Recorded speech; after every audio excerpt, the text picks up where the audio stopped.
At dahil nga maulan ay nag-crave nga ako ng curry laksa. Kaso nga lang po itong laksa ko mga auntie ay hindi po siya yung authentic. Bagay po ito sa mga hindi kumakain ng maanghang and of course kids friendly po ito. Sineserve ko dati sa mga alaga ko age 5 and 7 years old sa dati kong amo. So bali dito mga auntie sa konting mantika nagsutay lang po ako dan ng garlic. Maglalagay po kayo ng ginger kung gusto nyo. Kaso nga lang skip ko kasi patitikman ko yung alaga ko. Ayaw po niya kasi ng may ginger. Naglagay na din ako dyan ng curry powder. Bali, ito po yung gamit ko. Konti lang muna ang nilagay ko, pero sa huli, pwede kayong mag-adjust kung kulang pa. Naglagay din po ako dito ng turmeric powder, and then syempre po yung ating coconut cream. Isang box lang po ito na maliit kasi akin lang po ito at bibigyan ko lang konti yung alaga ko. Sa curry mga auntie, pwede dyan curry paste o kaya yung red curry, kaso nga lang konti lang, medyo maanghang na po kasi yon. Hinalo-halo ko lang siya mga auntie hanggang bumango, and then nung okay na nga po, nilagyan ko lang po siya ng tubig.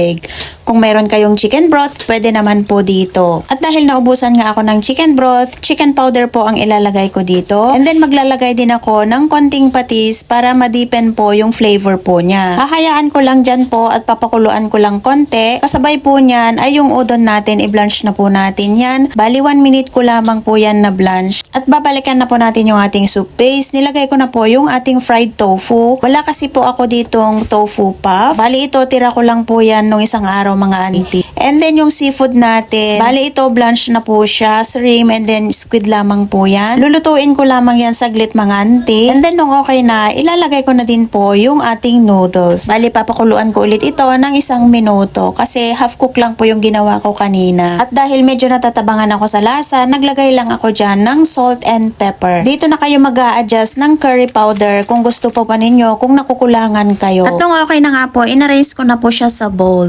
Dito sa noodles natin mga auntie, udon po itong ginamit ko, yung frozen. Kahit naman anong noodles, pwede naman po dito.